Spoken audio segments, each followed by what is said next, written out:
You guys, welcome to Dream Home with Jazz, a channel dedicated to all of my home DIY and woodworking projects.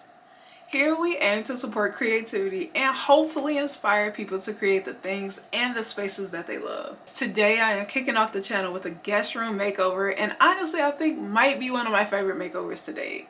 Now, guest rooms don't have to be perfect. We all have those guests who are just thankful to have somewhere to stay, but we do love to host, and we wanted our guest room to feel welcoming and give our guests a place that felt like home.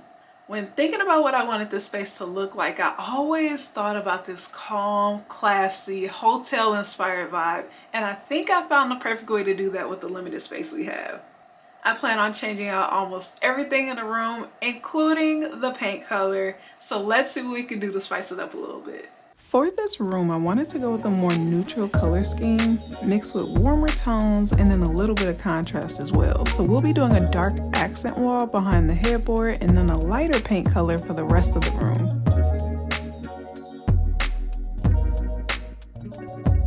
At this point, I realized I wouldn't have enough primer to cover the entire room, so we didn't prime the accent wall.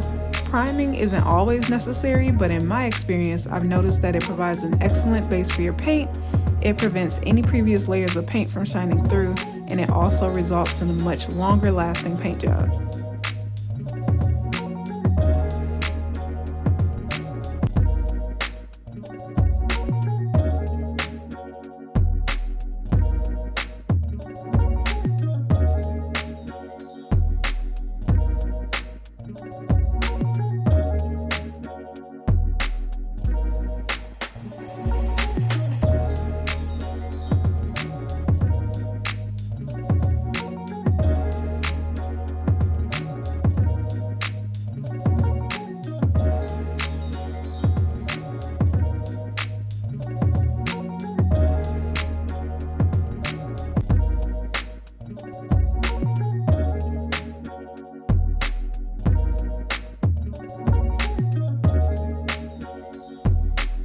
When I'm looking to drastically change the feel of a room, the first thing I would do in the space is paint.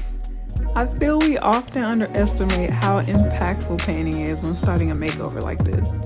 I knew I wanted to brighten up the space and take advantage of all the natural light, so it was important that I picked a paint that would reflect the most light in the room. I'm not a fan of white walls, and I wanted the space to feel cozy, warm, and natural linen really stuck out to me. I've noticed it pairs beautifully with those warmer tones, and I love that it never feels white no matter the time of day or lighting.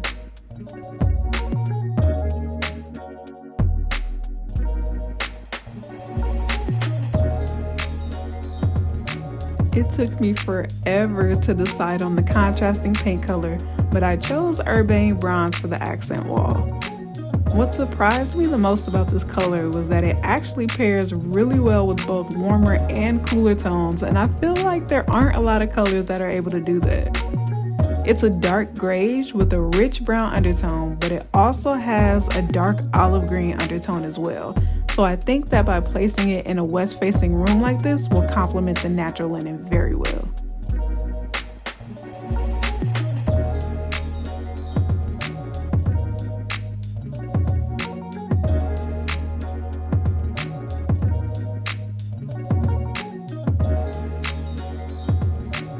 And huge thank you to all of you who clicked on today's video. With my channel, I really hope to create an environment where we all can learn from and inspire each other to create our dream homes. With every project I take on, I realize that there's always something new to learn, and I love being able to take that knowledge and apply it to new projects. In fact, I decided to go back and install picture frame molding to this wall, so I'll be taking you through my process of doing that as well. This was my first time doing something like this, and I wanted to show and encourage you guys that you could do something like this too. It's the perfect DIY if you're a beginner, and it's an easy way to add the right amount of texture, coziness, and character to a room.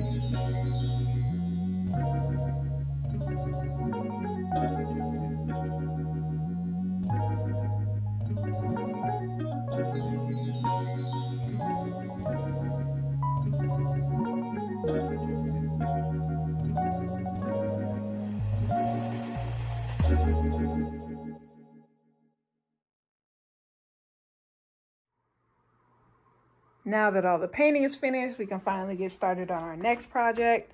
Like I said, mostly everything will be changing in this room. That does include this queen headboard. While I still like the style of it, it definitely does not go with the warmer tones that we've been using in the room so far. So instead of buying a brand new headboard, I'm gonna try to reuse this one and try to use some of this faux leather. I ended up getting this off of Amazon and I am blown away by the quality so far. I love the color. It's pretty perfect and I think it's gonna definitely go with what we have going on here, especially when you see everything in the light. So let's get started on this. This is really my first time doing this, so I don't know how it's gonna turn out, but we'll see.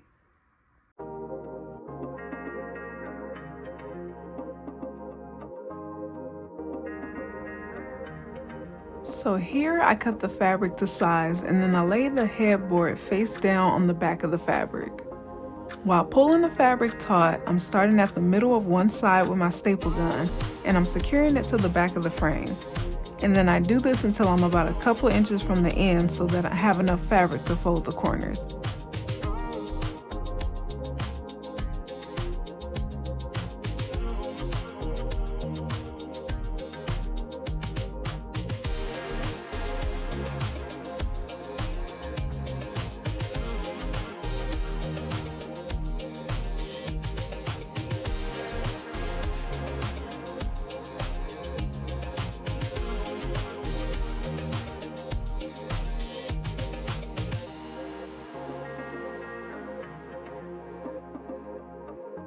And to finish off the corners, I started off by making one small fold first and then made a second fold so that the seam is along the edge of the frame.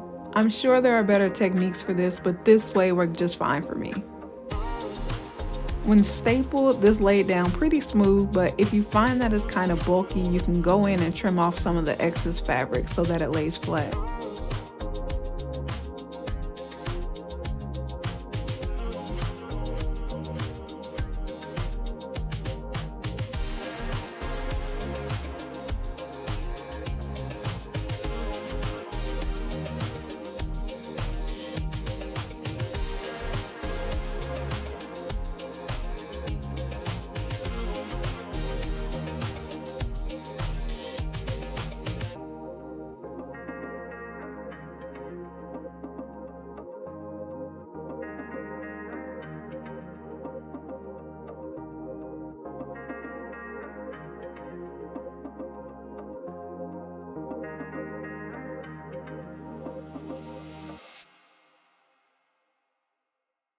So let's jump right into my first time installing picture frame molding. Picture frame molding is when you add box shape molding to existing walls. I love the simple, timeless look that you get with this, and I knew that it would take my design for this room to the next level. Because the headboard would look best centered on the wall, I used that to determine where I wanted the middle panel to be, and then I worked out from there. Here I have base cap molding and I'm making 45-degree miter cuts at both ends. I cut 6 of them to about 87 inches for the vertical pieces. 2 horizontal pieces measured out to about 57 inches, which will make up the middle box, and 4 pieces measured out to about 22.5 inches, and that will make up the 2 rectangular boxes on each side. This left me with about 3 inches between each panel and 3 inches from the wall, ceiling, and baseboard.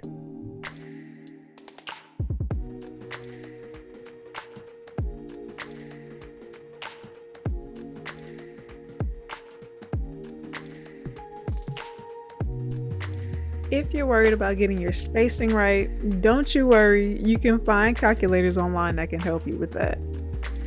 I found that installing the molding was actually really easy. You might find that some of the pieces are a little warped, so make sure that you have a level handy so you can level them out as you go.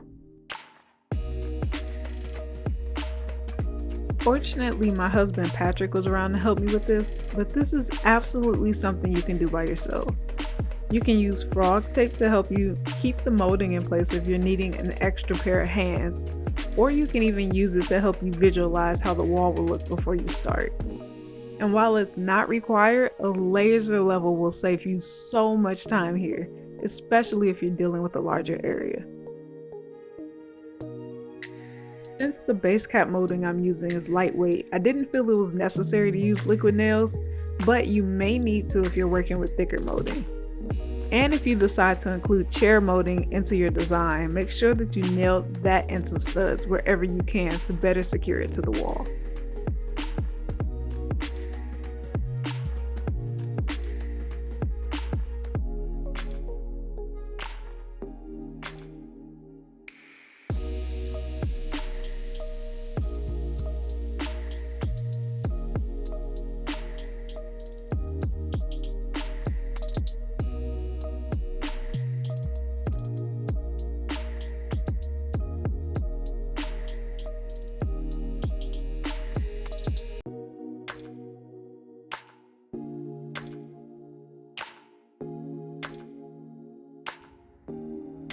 As a DIYer, I usually always have wood filler and caulk on hand, so that's exactly what I'll be using to finish out this project.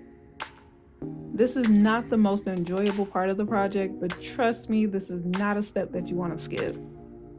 I used the wood filler to go back and fill in all those little nail holes, and then once that dries, it was time to go back in and sand all of it smooth. And then to finish it off, I'm taking my caulk gun and filling in all those areas where the molding meets the wall. I do this around the perimeter and the interior of each panel to fill in any of those gaps and ensure that everything looks seamless and professional.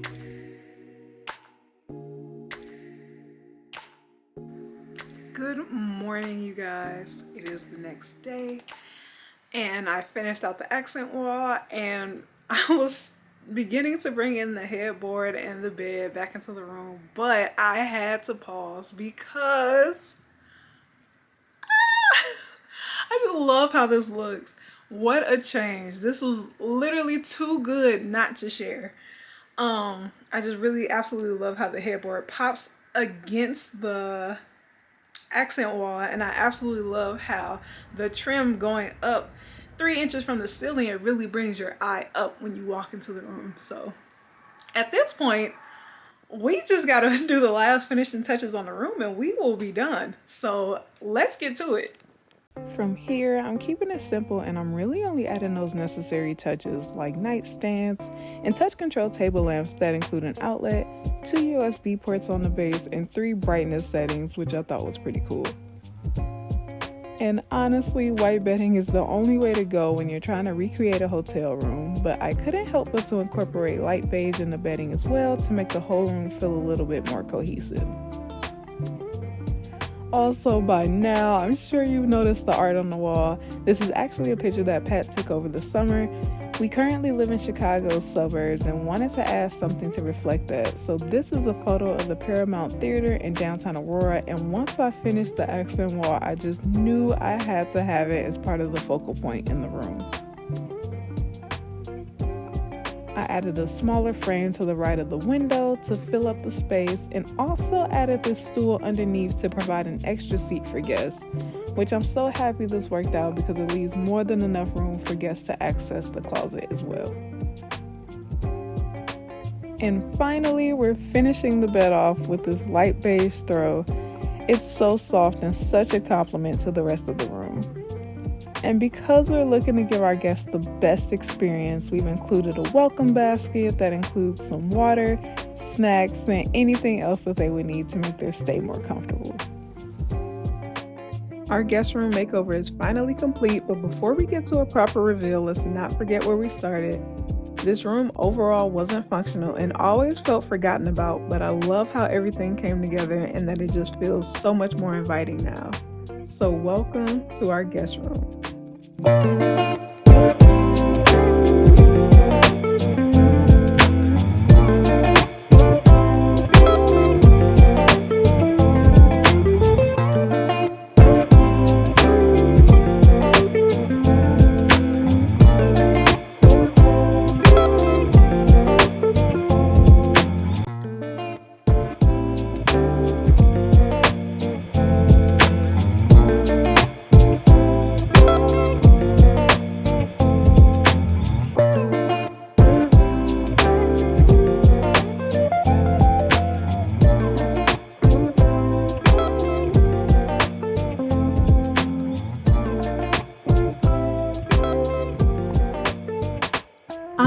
you guys, I cannot believe that this is the same room. It's so amazing how something as simple and beginner friendly as picture frame molding can completely transform the space like this. This turned out way better than I imagined, and I'm so glad that our guests now have a cozy and relaxing space in our home. Let me know what you guys think of this extreme guest room makeover. It felt so good to share something like this with you guys, and I really hope that this inspires you to either DIY something or even to just refresh the space in your home. If you liked today's video, don't forget to give it a thumbs up. We plan on redoing a lot of other spaces in our home, and I have some DIY and woodworking projects planned for this year. So be sure to subscribe, and let's create a community where we all can come together, learn from, inspire, motivate, support each other. Also, let's chat. Let me know down in the comments what projects you guys are working on this year. I would love to hear from you. That is it for today's video. Thank you so much for watching, and I will see you in my next one.